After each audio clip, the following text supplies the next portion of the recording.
we wouldn't be treating him like this. You wouldn't hear Shaquille O'Neal talking trash to him on TNT after the game the way he did months ago. So this is a stamp. This dude is a bona fide star, a superstar. We need to start treating him as such. This is 2 playoffs where he's just completely taking over games. So let's respect that man and give him his flowers.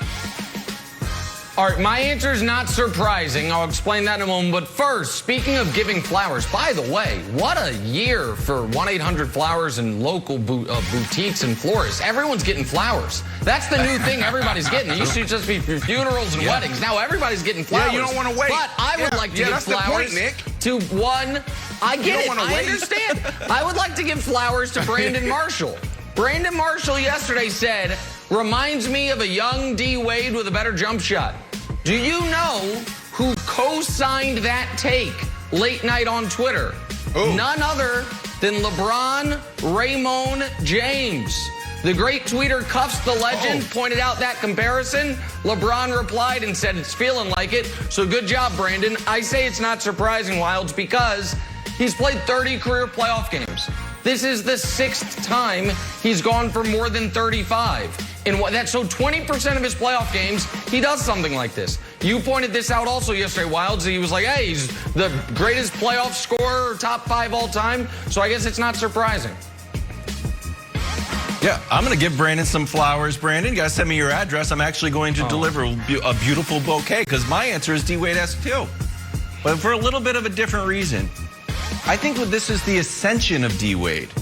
So when D-Wade got drafted, like, oh yeah, he's good. You know, he's like the 5th best guy there. You got Bosh, you got LeBron, you got Melo, you got Darko. He's supposed to be good. It turns out he wasn't so good. But then he's sort of like the kid. He's like started to become like, oh, he's good. He's really good. And it's like, hold on, he's a star. I'm like, hold on, he's one of the best players in NBA history. We are getting close to that with Donovan. The other night on NBA TV, Isaiah Thomas, like, he's one of the best one-on-one players we've ever seen in the NBA. So the legend of Donovan just keeps growing and growing and growing. I don't know what the ceiling is, but whatever it is, there's going to be flowers involved. High point. Head to Milwaukee. All right. Nets Bucks. I need 10 PJ minutes Tucker, here, guys. Kevin Durant. Getting into it in the 3rd quarter of this game. I need 15 seconds just to finish this. They shared some nice words. I'm sure nice to see you. How you doing? It's great to match wits with you. Security guard came down to the floor to have to separate them. Brandon, the KD-PJ Tucker scuffle was blank. It was captivating. I mean, this was really intense. It was great. PJ Tucker is a bad man. This is a dude that you don't want to mess with. You know, a lot of times when you see our superstars get in little scuffles, whether it's LeBron James, you know, you got Steph Curry at times, you never take it serious. They never cross the line. These are great guys. But last night, it was captivating because it was like, wow, this could potentially happen. Someone could throw a punch. And then all of a sudden, you see like 20 security guys coming in with blue shirts and green shirts, black shirts. That's they where I know gotta they're jump about to in. fight. This was so good. Brandon, that's where I gotta jump you in. bet not. Okay, go ahead. Go ahead. Brandon, this is no, I'm not going to make you mad here. Trust me. This is absolutely infuriating.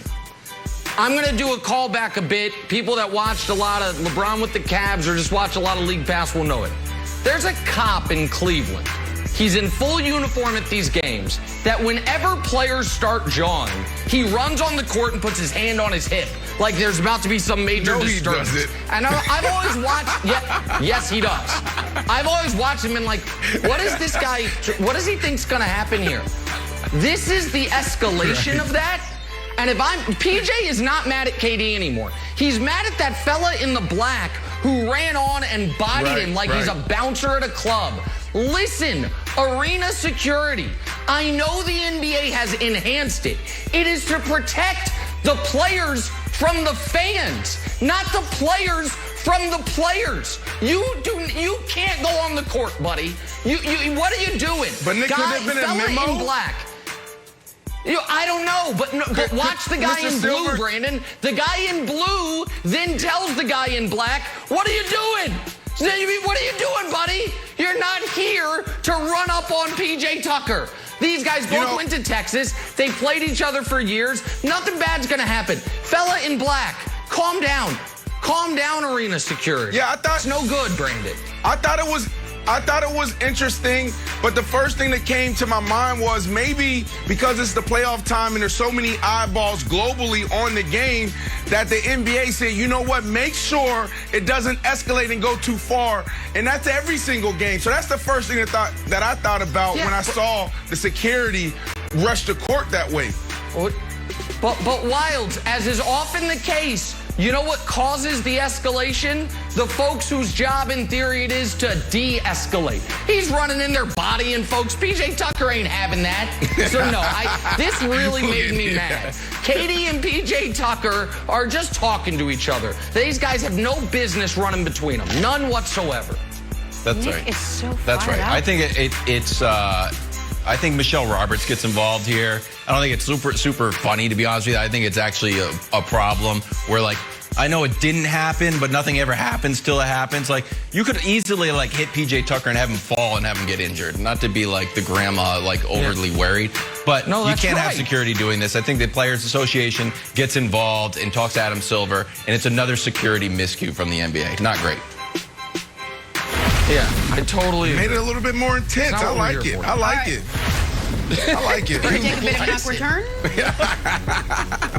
Kevin Wilds has some weird and wonderful stuff from our national pastime. Check out Marlins first baseman Jesus Aguilar last night, forcing out Raimel Tapia and walks him back to the Rockies dugout. This is just lovely. It's nice to see that. It's just great. But Wilds, what else you got for us equally as great? Oh, we're heading up to Fenway. Red Sox, Astros. Devers up at the plate. Pops one to center field. Drops it. Oh, take off, runners. Let's go, let's go. Nope. Umpire calls it infield fly rule. They're like, what? How can it be infield fly? It was in the outfield. Nope, it was an infield fly rule. Turns out everybody's out. Look at Altuve. I don't know what's going on. Just stay there. I'm going to challenge it. Just stay there. It doesn't work out. Moving on to the wonderful. Bottom of the second, Reds down 1-0. Joey Votto at the plate. This might be the catch of the year. And I know a lot of people are out there saying the mom yesterday had the catch of the year. The kids strike back. Oh, the existential battle between parents and children. And children take the lead. Great job, buddy. Fantastic catch. Look, you got it. Great job.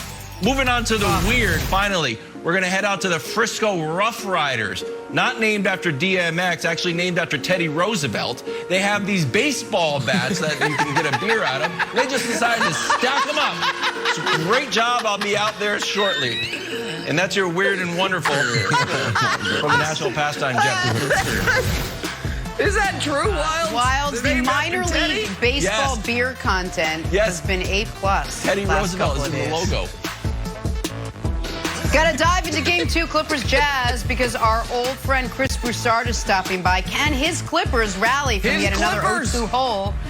His Clippers. He claimed them early on. This is First Things First on a Friday morning. Broussard's Clippers.